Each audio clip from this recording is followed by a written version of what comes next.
Hebreos capítulo 9, versículo 6 dice: y así dispuestas estas cosas, en la primera parte del tabernáculo entran los sacerdotes continuamente para cumplir los oficios del culto, pero en la segunda parte solo el sumo sacerdote una vez al año, no sin sangre, la cual ofrece por sí mismo y por los pecados de ignorancia del pueblo, dando el Espíritu Santo a entender con esto que aún no se había manifestado el camino al lugar santísimo, entre tanto que la primera parte del tabernáculo estuviese en pie, lo cual es símbolo para el tiempo presente, según el cual se presentan ofrendas y sacrificios. Fíjese lo que dice enseguida, que no pueden hacer. ¿Sí está ahí? Perfecto. Imagínense. Entonces, ¿para qué servían esos sacrificios? Para limpiar la conciencia nada más.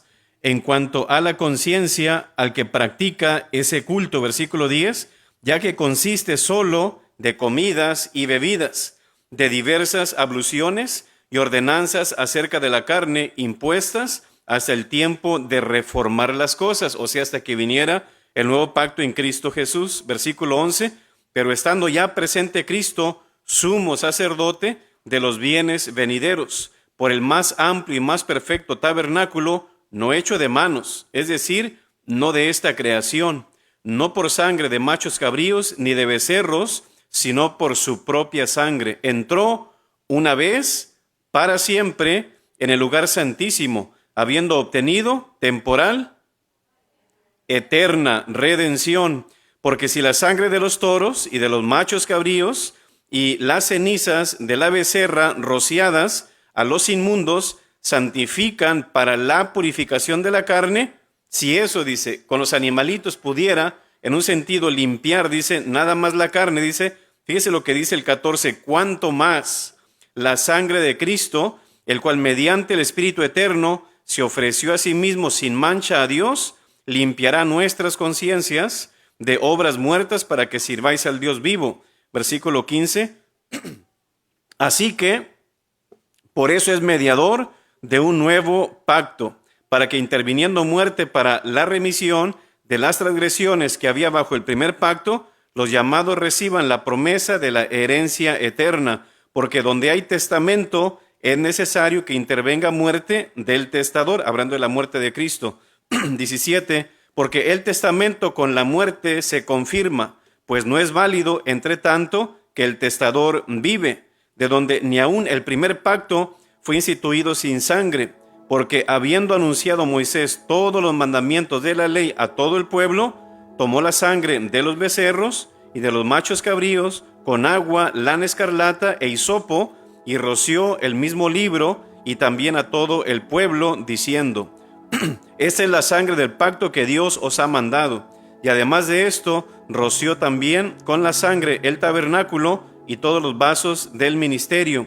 Y casi todo es purificado según la ley con sangre, y sin derramamiento de sangre no se hace remisión. Sin derramamiento de sangre no hay perdón. Por eso Cristo, hermanos, murió por nosotros para perdonar nuestros pecados. Amén. Vamos a orar.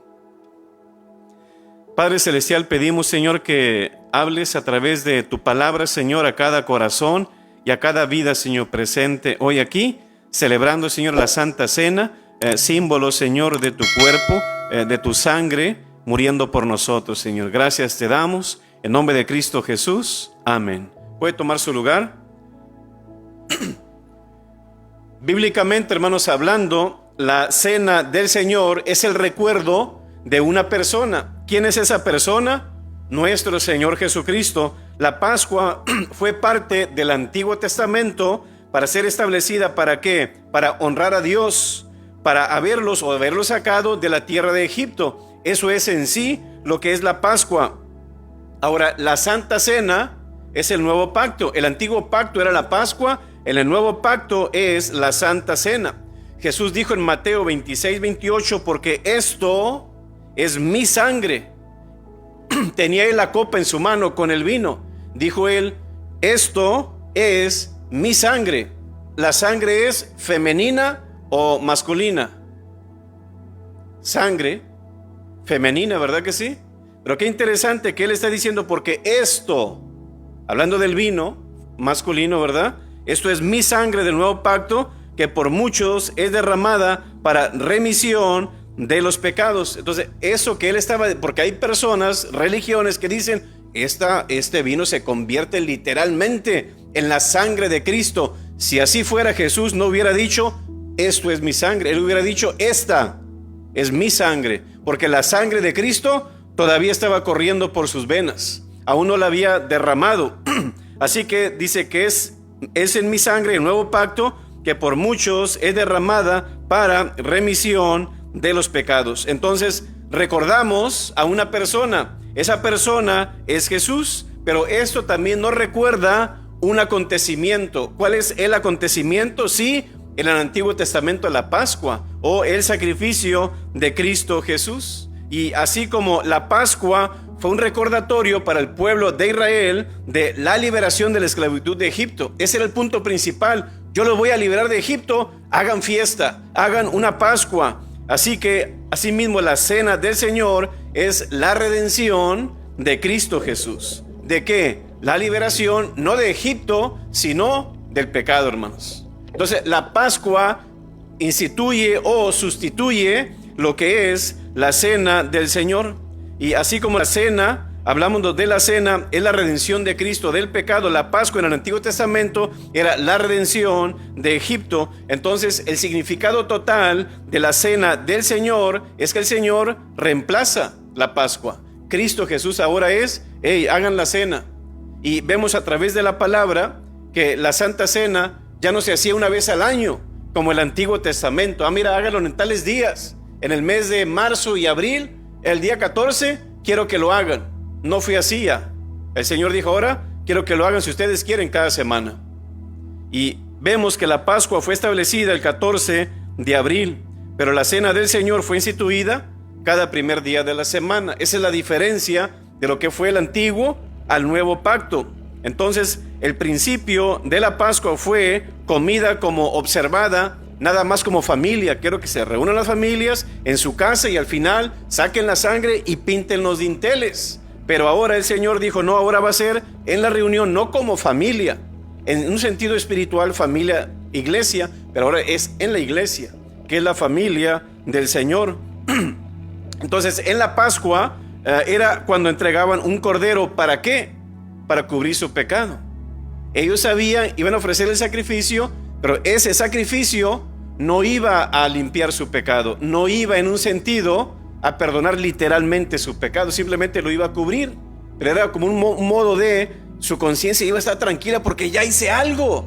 Por eso hoy en día la gente hace cosas y sus conciencias se apaciguan un poco cuando hacen cosas, pero realmente su pecado no está perdonado. Lo mismo era esto, hasta que Cristo Jesús vino, Él no cubrió el pecado, Él quitó el pecado.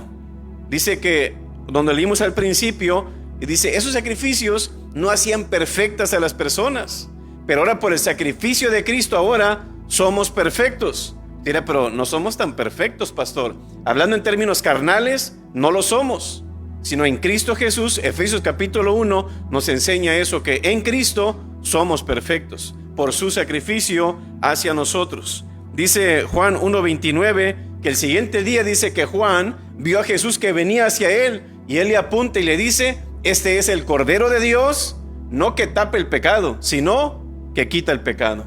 Y eso es lo que hace Cristo Jesús. Así que la cena es una conmemoración de la libertad del pecado. En la Pascua recordaban la liberación de la esclavitud de Egipto, pero en la cena recordamos la liberación del pecado a través de Cristo Jesús. Quiero que vea algo en Romanos capítulo 3, versículo 24. Tanto en la liberación de la esclavitud de Egipto como ahora en la Santa Cena es la misma persona, es Dios. En el Antiguo Testamento era Jehová, ahora es Cristo Jesús. Cristo Jesús es Jehová, Jehová es Cristo Jesús, es la misma persona pero encarnada. Dice Romanos 3:24, siendo justificados. ¿Alguien sabe qué es justificados? Inocente, sin culpa, sin pecado.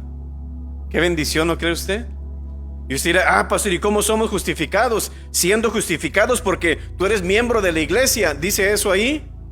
Porque tú haces buenas obras. Porque tú tienes cierta creencia, ya con eso la tienes hecha. No, ¿qué es lo que dice ahí? Siendo justificados gratuitamente por su gracia, ¿mediante qué? La redención en Cristo Jesús, en esa Pascua que Él sacrificó su vida por nosotros. Así que en la Santa Cena son tres cosas que nosotros usamos. Aquí las tenemos hoy en esa tarde. Una es el vino, que representa la sangre de Cristo. Segundo lugar está la copa. ¿Qué es lo que representa la copa? El nuevo pacto. Yo voy a morir. El momento que yo muera es como un testamento. ¿Cuándo se le da su herencia? Cuando muere la persona. Lo mismo es con Cristo Jesús. Cuando Él murió, como leímos en Hebreos 9, dice, Él murió, ahora se confirma el Nuevo Testamento.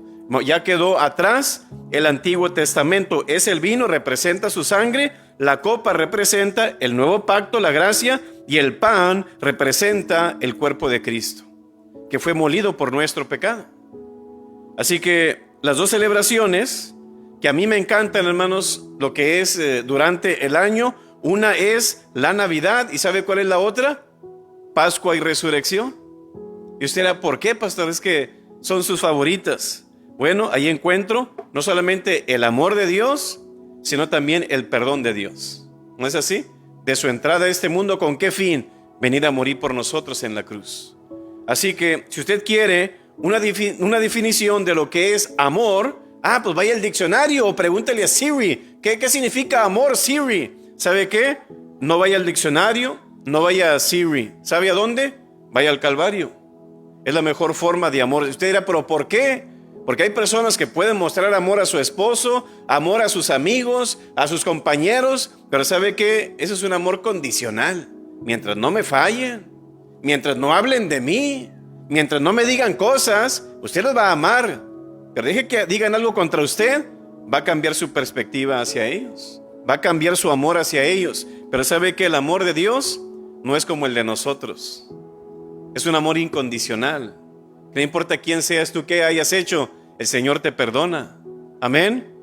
Así que cuando Jesús dijo, de cierto te digo, aquel hombre que estaba en la cruz, de cierto te digo que hoy estarás conmigo en el paraíso. Oye, pero ¿ya te diste cuenta, Jesús, quién es este? Es un ladrón, ¿no es así?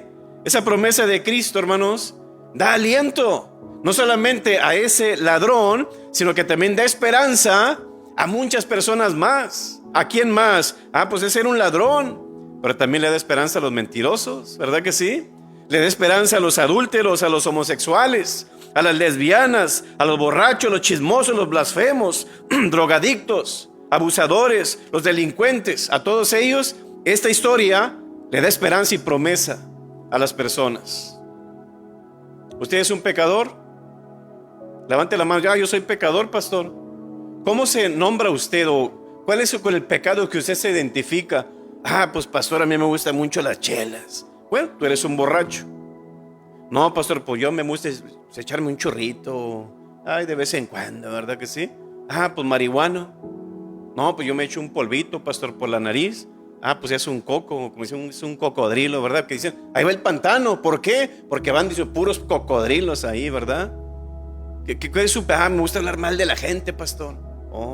Me gusta decir esto y aquello. Pues es un chismoso. Pues yo digo cosas que no son verdad para escaparme y salirme con la mía. Entonces usted es un mentiroso, ¿verdad que sí? Ahí en mi trabajo, pastor, yo cambio las cosas y digo tales cosas con el fin de obtener cierto beneficio. Pues el que no tranza no avanza. O sea, no es honesto, usted es deshonesto. ¿Con qué pecado usted se identifica? ¿Usted se ha puesto a pensar en eso, no? ¿Qué es lo que más le llama la atención, lo que le gusta? Aunque es temporal. ¿Qué le gusta? Ese es el pecado con el cual usted se identifica. ¿Ese ladrón? Será ladrón, ¿verdad que sí? ¿Cuál es el suyo? Bueno, esto nos da esperanza a nosotros, hermano. No importa cuál sea el pecado nuestro, ¿qué dice el Señor? De cierto te digo que hoy estarás conmigo en el paraíso. Y sabe que dice la palabra en Lucas capítulo 23 versículo 40, dice, respondiendo el otro le reprendió diciendo, ¿ni aún temes? Porque siempre decimos, bueno, oye, ¿cómo sabemos que este hombre era salvo, este ladrón? ¿Usted no se ha puesto a pensar en eso? Pero fíjese las palabras. Dice este hombre, este ladrón, ni aún temes. Wow, ¿qué significa esto? Que este hombre tuvo temor de Dios, hermanos, ¿verdad? Y dice, ni aún temes tú, ¿a quién? A Dios. Creyó en la existencia de Dios y que Dios era un Dios personal. Y luego sigue diciendo él, estando en la misma condenación. ¿Qué significa eso? Que él admitió su pecado. Yo estoy mal, me equivoqué, hice algo que no debía de haber hecho. Y luego dice, aparte, admitió su pecado, sí. Y dice el 41, nosotros a la verdad justamente padecemos como, me arrepiento de haber hecho esto. Por mis malas decisiones vine a parar aquí. Entonces, él admitió y estaba arrepentido de ello. ¿Y cómo sabemos esto? Si usted lee toda la historia, se da cuenta cómo estaba hablando el ladrón y cómo estaba hablando el otro. Que hasta le echaba. Por eso este hombre empieza a defender a Jesús. Nosotros a la verdad justamente padecemos porque recibimos lo que merecieron nuestros hechos, mas ningún mal hizo. Y dijo a Jesús, fíjese nomás, ahí su corazón ya había un deseo de estar y relacionarse con Jesús. Acuérdate de mí cuando vengas en ¿qué? En tu reino. Lo reconoció como rey, lo reconoció como Dios, porque dice la palabra, siempre dice, Dios dice va a venir un día y va a establecer su reino sobre la tierra. Vio en Jesús que Jesús era Dios. Entonces Jesús le dijo, de cierto te digo que hoy estarás conmigo en el paraíso. Jesús se fue más allá de lo que él dijo. Jesús vio su corazón. Así que estos dos ladrones representan los dos grandes grupos de personas que han existido y que existirán sobre la tierra: los salvos y los perdidos, los creyentes y los incrédulos, los malos y los buenos, los justos y los malvados, las ovejas y los cabritos. Un corazón endurecido y un corazón arrepentido, los que van a ir al cielo y los que van a ir al infierno, hermanos. Dos personajes que representan a todo ser humano sobre esta tierra. Y vemos que uno de los ladrones, pues era un buen ladrón, murió robando el cielo, ¿verdad que sí? Hasta para eso era bueno, ¿verdad? Pero su frase que resaltó es, acuérdate de mí cuando vengas en tu reino. Él tan solo pidió un recuerdo. Acuérdate de mí. ¿Y qué dice Jesús? Te voy a dar el reino de los cielos. Desde hoy, ¿verdad que sí? Hay personas que dicen, hombre, hasta que el día del juicio, hasta allá es futuro eso. Tú vas a poder estar con Jesús. ¿Qué le dijo Jesús aquí? Porque a veces nos confundemos tanto y enseñamos cosas erróneas que nada que ver, hermanos. ¿Qué dice Jesús? Hoy estarás tú conmigo en el paraíso. Entonces no vamos a estar en una oscuridad, pastor, o dormidos, o todo negro hasta que ya venga la resurrección y vamos a despertar. Eso está hablando de tu cuerpo físico. ¿Tu alma? ¿Qué decía Pablo? Pues sí, aquí muertos, pero dice, si yo parto de aquí, dice, yo voy a estar presente al Señor, decía él.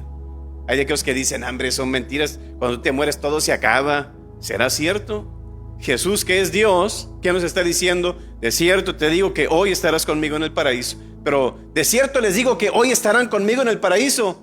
¿Lo hizo plural o lo hizo singular? Singular solamente a uno y el otro. Vámonos, chiquito, a quemarse, a chichorrarse al infierno, ¿no es así? Así que Jesús, hermanos, no solo celebró la Pascua, sino que él mismo se convirtió en el Cordero de Dios, que murió por nuestro pecado. Y vemos en el Éxodo se encuentra la ordenanza divina para Israel sobre el Cordero. En Éxodo 12:6 dice, lo guardaréis hasta el día 14 de este mes y lo inmolará toda la congregación del pueblo de Israel entre las 2 tardes. ¿Qué significa eso? Un promedio de 2 a 5 de la tarde. ¿Y sabe a qué hora muere Jesús? A las 3 de la tarde. Como que él estaba cumpliendo todas las profecías. Muere a la hora novena. La hora tercera son las 9 de la mañana, la sexta a las 12 del día y la hora novena las 3 de la tarde, conforme a Mateo capítulo 27. Así que Dios el Padre, haciendo el Antiguo Testamento un montón de ceremonias, que si el sacerdote entraba al templo le decía, mira, eso es lo que tú te vas a poner, un vestido, tal ropa interior, que si no es de ese estilo, el momento que tú entres, yo te voy a matar, le decía el Señor. Mira, así tú te vas a vestir con ciertas piedras, cierta vestimenta, ciertos zapatos. Si tú no entras así, yo te fulmino. Y gracias a Dios nunca vemos algo así. Cuando iban a ofrecer sacrificio, solamente el hijo de aquel, no sé si era Moisés o Aarón, el Señor ahí te los consumió y con fuego entre el altar. Pero sabe que esta ceremonia se convirtió en un sacrificio. Quiero que vaya conmigo a Hebreos capítulo 10, versículo 4. Hebreos capítulo 10, versículo 4.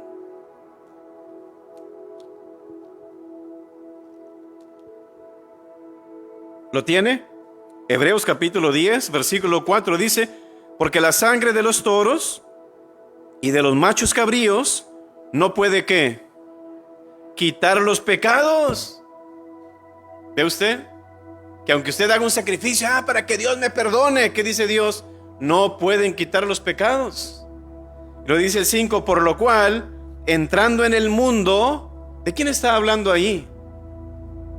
De Cristo. Entrando en el mundo, Él ya existía, era Dios. ¿Qué hace Dios? Hace su entrada a este mundo. Dice la palabra en Hebreos también, quien traspasó los cielos. ¿Cuáles cielos? Este es el primero, las nubes, donde están pájaros volando. Segundo cielo, la luna, las estrellas, las galaxias, ¿verdad? Que el Orión y que no sé qué. Y luego el tercer cielo es donde está Dios. Por eso, aunque hagan muy buenos telescopios, nunca van a poder llegar hasta ese lugar, porque ni el speed of light, ni la corriente de la luz llegaría tan rápido. Allá se tardaría años y años para llegar al cielo en la velocidad de la luz. Pero dice la palabra, por lo cual entrando al mundo, dice, sacrificio y ofrenda no quisiste. Si usted se va a Malaquías, hermano, ¿sabe qué dice la palabra? Dice la palabra que Dios decía, estoy harto y estoy hastiado, dice, todo ese cebo que me están dando, dice. Porque supuestamente ustedes vienen a ofrecer sacrificio, terminan el sacrificio y salen maldiciendo. Y salen así, robando a la viuda, estafando al pobre, dice. Dice, ya me hartaron. Dice. Y por eso al final, dice la palabra, tú ya no quisiste eso. Te hartó. Entrando al mundo, sacrificio y ofrenda no quisiste, mas me preparaste cuerpo. ¿Por qué? Dice la palabra que Dios es espíritu, ¿no es así? Mas me preparaste cuerpo, holocaustos y expiaciones por el pecado no te agradaron. Dice el 7, entonces dije, aquí se pone a platicar la Trinidad, el Padre entre el Hijo. Y dice el 7, entonces dije, he aquí que vengo, oh Dios, para hacer tu voluntad. Como en el rollo del libro está escrito de mí, que aquí está hablando de los Salmos, y usted puede literalmente leer ese versículo en los Salmos, diciendo primero, sacrificio y ofrenda y holocaustos y expiaciones por el pecado no quisiste, ni te agradaron, las cuales cosas se ofrecen según la ley. Y luego dice el 9, y diciendo luego, he aquí vengo, Dios, para hacer tu voluntad. Y luego fíjese lo que dice, quítalo primero. ¿Cuál es lo primero? La ley. Como ya no sirve. Para establecer lo segundo, ¿qué es lo que dice ahí? Versículo 9. ¿Qué dice el final del 9? Para establecer lo segundo. Lo primero para establecer ¿qué? Lo último. ¿Qué significa eso, hermanos? El plan de Dios está terminado. Él hizo lo que tuvo que hacer. Ya es de que, me falló este sacrificio también de Cristo Jesús. Pues vamos ahora al tercero. No, último. Caso cerrado, perfecto sacrificio. Y luego dice el 10, en esa voluntad de quién, que Dios dijo, ¿sabes qué? Voy a tomar un cuerpo humano y voy a ir a la tierra, voy a ir a morir por los seres humanos. Dice, en esa voluntad, dice, somos que santificados mediante la ofrenda de quién, del cuerpo de Jesucristo, hecho una vez para siempre. ¿Ve usted? Para aquellos que dicen, hambre, pase, la salvación se pierde. Si usted realmente ha recibido a Cristo, usted se va a ir al cielo, pase lo que pase. Pero hay personas que se confunden, que creen que no han recibido, se van a ir al infierno. Asegúrese de que Cristo esté en su corazón, hermanos. Asegúrese. ¿Y sabe qué? En el Antiguo Testamento hay algo interesante en la ley. Bueno, en tiempos cuando se instituye esto de Cristo, o más bien de la Pascua que se hace en el Antiguo Testamento, hay algo donde vemos el versículo, Éxodo capítulo 12, versículo 5, vemos, hermanos, que esa sangre está simbolizando la sangre de Cristo Jesús. Éxodo capítulo 12, si usted se acuerda cuando ellos iban a salir de Egipto, y dice el Señor que iba a pasear el ángel de la muerte. Dice, toda casa, sea quien sea de judíos y no judíos, sea que sean del pueblo de Israel o del pueblo de Egipto, si tú tienes sangre en los dinteles de tu casa, seas judío o seas egipcio, yo veo sangre, tú vas a vivir. Wow, el amor de Dios siempre ha sido para todas las personas, hermano. ¿No es así? Dice, pero si yo no veo esa sangre en esos dinteles, va a entrar la muerte a tu casa y se va a llevar el primogénito. ¿Quién es el mayor de la familia de aquí, de los que estamos aquí? Te dice, pues yo, pastor, el mayor.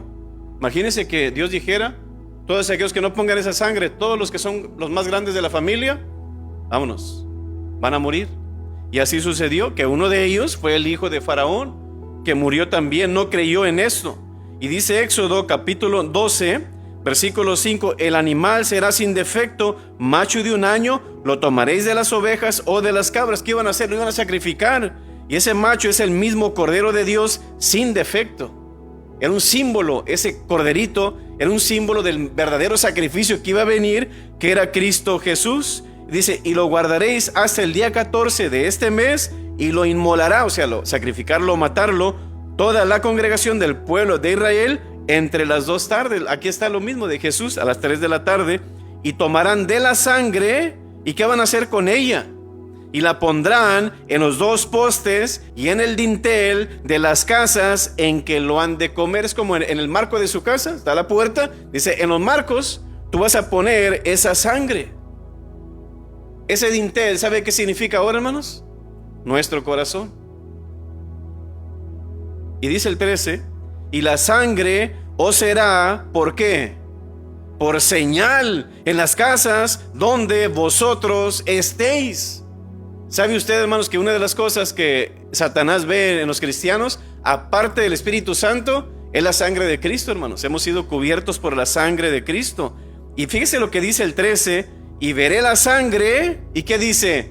Y pasaré de vosotros, y no habrá en vosotros plaga de mortandad cuando hiera la tierra de Egipto. Gloria a Dios, hermanos, ¿no cree usted? Fíjense nomás, mientras que la sangre, mira aquí, echen la sangre aquí en el plato o en el envase. Mientras esa sangre estaba en el envase, no tenía ningún efecto. Era simplemente sangre que había sido derramada. Y hay personas, hermanos, que creen, sí, Cristo es Dios, Él murió por mí en la cruz, por mí, por mis pecados. Pero si tú no lo recibes, es como tener la sangre en un envase. Sabes que esa sangre te puede perdonar mientras no abras el envase, mientras no te la rocíes, por decir, en tu corazón para que limpie tus pecados, no tiene ninguna función en tu vida. Así que la sangre solamente tenía poder para salvar. ¿Sabe cuándo? Cuando era sacada del envase. Mientras permanecía en el envase, no pasaba nada. Así que si esa sangre no ha sido aplicada en su corazón, usted no es salvo. Es que yo soy católico, pastor, yo soy bautista y soy pentecostés, y que no importa la religión que seas, si no tienes a Cristo en tu corazón, si no has sido lavado con la sangre de Cristo, te vas a ir al infierno. ¿De dónde saca usted? Si tal concilio de tal año dijo esto y dijo lo otro, y ¿qué importa que hayan dicho, hermanos? La palabra dice, el que tiene al Hijo tiene la vida, el que no tiene al Hijo de Dios no tiene la vida. ¿Y sabe qué dice al final de ese versículo? Sino que la ira de Dios está sobre él. ¿Y qué importa qué religión seas? No importa, te vas a ir al infierno junto con tu religión. Esa es la realidad. Y dice el 13, y la sangre os será por señal en las casas donde vosotros estéis, y veré la sangre y pasaré de vosotros, y no habrá en vosotros plaga de mortandad. ¿Sabe qué es lo que a mí más me encanta de esto, hermanos? De esta historia. Miren nomás, el Señor no iba a ver como, a ver, aquí está la sangre, pero quiero ver quién está adentro. ¿Son judíos o egipcios? No, a mí no me importa quién esté adentro. Yo lo único que quiero ver es la sangre, dice. ¿No es así? No era de que eres digno, no eres digno. No, quién sabe quién sería el que estaría dentro, pero ahí está la sangre. Pasaba el ángel de la muerte y no mataba a la persona que estaba ahí. Así que ninguno de nosotros somos dignos, hermanos. Pero como ha sido aplicada esa sangre en nuestro corazón, ¿qué dice el Señor? Yo te perdono, ¿verdad? Así que no importaba quién estuviera dentro, habiendo sangre afuera, había protección, había perdón y había salvación. Así que cuando usted recibe a Cristo Jesús en su corazón, hermanos, ahí está la sangre y esa sangre le va a proteger. ¿No es así? Así que este es el punto de la Santa Cena, hermanos. Estamos celebrando a una persona. Estamos celebrando un acontecimiento, que Cristo murió por nosotros. Estamos celebrando que Él ha perdonado nuestros pecados. Es que venimos a la iglesia bautista. No, ese templo no hace ninguna diferencia en la salvación. Lo que hace la diferencia es a quién predicamos. Y ese se llama Cristo Jesús. Y dice en Mateo 26, 27, y tomando la copa y habiendo dado gracias, les dio diciendo: bebed de ella todos, porque esto es mi sangre del nuevo pacto, que por muchos, porque hay personas que dicen, todos somos hijos de Dios, todos vamos a ir al cielo. ¿Qué dice Jesús? No, simplemente Él dice, porque esto es mi sangre del nuevo pacto, que por muchos. ¿Y quiénes son esos muchos? Aquellos que le han recibido, aquellos que han sido lavados en la sangre de Cristo. Dice que es derramada para remisión de los pecados. Y me encanta lo que el apóstol Juan escribió en 1 de Juan 1:7. La sangre de Jesucristo, su Hijo, nos limpia ¿de qué? De todo pecado. Qué bendición, ¿verdad que sí? Por eso nos conviene, hermanos, ser cristianos. Por eso salimos a evangelizar. Por eso le decimos a la gente: cree en Cristo, recibe a Cristo. Porque sabemos lo que es. Sabemos lo que implica, hermanos. Sabemos que cuando tú recibes a Cristo, tú vas a ir al cielo, sin importar cuál haya sido tu pasado, sin importar qué es lo que tú hayas hecho. El Señor te perdona, te salva y te santifica, te sella y un día te manda al reino de los cielos. Qué bendición, ¿verdad que sí? ¿Quién no quiere esa bendición, hermanos? ¿Sí o no? Yo la tengo. Y gracias, Señor, ¿verdad? Que me has perdonado y que me has salvado, y que un día yo voy al reino de los cielos. Porque yo soy Fidencio. No, tú no eres nadie. Dice la palabra que dice, el Padre dice, les ha placido daros el reino. Daros. Tú no tienes que hacer nada ni pagar por nada. ¿No leímos al principio? Gratuitamente por su gracia. Es gratis. Solamente tienes que creer y recibirlo. Cierra tus ojos, vamos a orar. Pero antes de orar, yo quiero hacer una pregunta. O tú haces la misma pregunta. ¿Has sido tú rociado en la sangre de Cristo? ¿Tu corazón ha sido rociado en la sangre de Cristo? Si tu corazón no ha sido rociado en la sangre de Cristo, si tú sales de aquí, vas a la calle, te da un infarto, un accidente, te asaltan, te dan un balazo, te mueres, te vas al infierno. No importa si naciste en la iglesia, si has estado toda tu vida en la iglesia, si no has recibido a Cristo, te vas a ir al infierno. Esa es la realidad. Sobre aviso no hay engaño. Pero ¿sabes qué? Tú puedes cambiar tu destino. ¿Cómo lo puedes cambiar? Diciéndole al Señor que perdone tus pecados. Diciéndole a Cristo Jesús que entre en tu corazón. Porque dice la palabra en Juan 1:12, mas a todos los que le recibieron, a los que creen en su nombre, les dio derecho de ser hechos hijos de Dios. Así que solamente los hijos de Dios van al cielo. No los bautistas, no los pentecosteses, no los católicos. Los que van al cielo son los hijos de Dios. ¿Y quiénes son los hijos de Dios? Aquellos que le han recibido y que creen en su nombre. ¿Tú quieres ser uno de ellos? Si es sí, pastor, yo quiero ser cristiano. Pastor, yo quiero que el Señor perdone mis pecados. Simplemente recibe al Señor hoy. Si es así, ponte de pie o pasa aquí al frente. Es la mejor decisión que tú puedes tomar en tu vida. La tercera es, ¿qué voy a estudiar o en qué voy a trabajar? Tienes que mantener tu familia y tu persona. En segundo lugar, ¿con quién me voy a casar? Porque es para toda la vida. Pero la primera es, ¿dónde vas a pasar la eternidad? Y eso depende si recibes a Cristo o no. ¿El cielo o el infierno? Así de sencillo. Que quedarás tú hoy en esta tarde y decir, pastor, yo necesito a Cristo. Yo quiero que Él perdone mis pecados. No importa qué hayas hecho, Él te va a perdonar. Te va a sellar con su Espíritu Santo como una señal de que le perteneces. Y que un día cuando Él venga por su iglesia, te vas a ir con Él. Y cuando tú te mueras, al momento podrás estar temeroso, pero vas a despertar en las calles de oro. Dice la palabra en Lucas 16 que los ángeles vinieron por Lázaro y se lo llevaron, pero al otro se llevaron los ángeles no al cielo, sino al infierno. Así que, ¿por quién quieres ser escoltado? ¿Al cielo o al infierno? ¿Habrá alguien que diga, pastor, yo necesito a Jesús? Si es sí, repite esta oración conmigo con todo tu corazón y en fe. Y di, Señor Jesús, te recibo en mi corazón, Señor. Perdona mis pecados, límpiame, santifícame y séllame con tu Espíritu Santo. Ahora, Señor, por creer en ti y recibirte, Señor, en mi corazón, me he convertido, Señor, en una hija o en un hijo tuyo, Señor. Ahora no eres solo mi Salvador, sino también mi Padre. Y gracias te doy, Señor, por salvarme. En el nombre del Padre, del Hijo y del Espíritu Santo. Padre Celestial, gracias te doy, Señor, por tu palabra. Gracias, Señor, por esta bendición que podemos aprender, Señor, a través de ella, que eres Dios, que moriste por nosotros, derramaste tu sangre, Señor, para perdonarnos y limpiarnos. Y hoy, Señor, a través de esta Santa Cena, Señor, es una conmemoración, es un recordatorio, Señor, de tu amor, de tu sacrificio y el perdón de nuestros pecados, Señor.